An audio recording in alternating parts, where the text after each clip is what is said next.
I just got done watching Dear Killer Nannies on Hulu, starring John Leguizamo.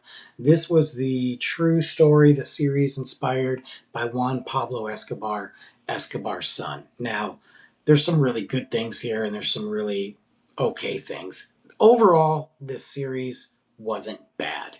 It wasn't great. It wasn't my favorite, but I liked the fact that we were pulling from the memoirs of Juan and what he went through, what he saw, what he witnessed, what his thoughts were as we knew who his dad was.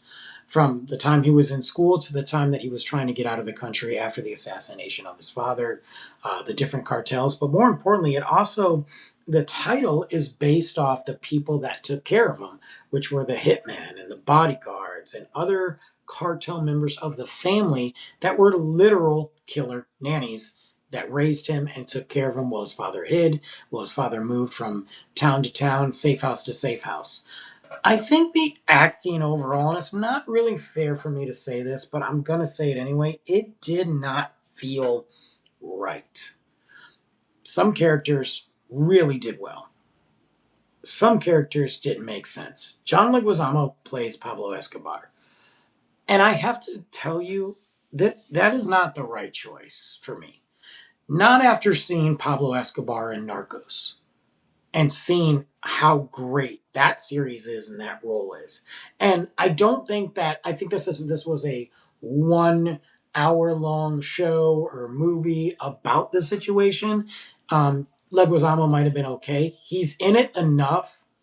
Whereas the first few episodes, he just kind of came in and out because it's about Pablo Escobar, but it's not focused on him. It's about his son. It's about that life and his memoirs. So I didn't mind it because some of the dialogue really worked. But as we get into later into the series, we see John Leguizamo immersed in this role, and he's on screen a lot, and I'm not getting the Escobar vibes.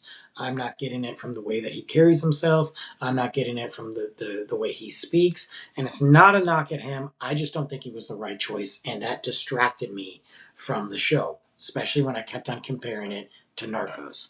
Overall, though, being able to find that interesting moments and those things and seeing what happened and the government and the different governments rejecting his family's visas because he was an Escobar, finding out how they had to change their names. All that is very interesting, and the show moves pretty fast. It's not a slow show. And sometimes that kind of feels like it drags, like the episodes could have just not been there, but the show itself is not fast or is not slow. So I think if you're interested in that, it's worth the watch, and it is streaming on Hulu now.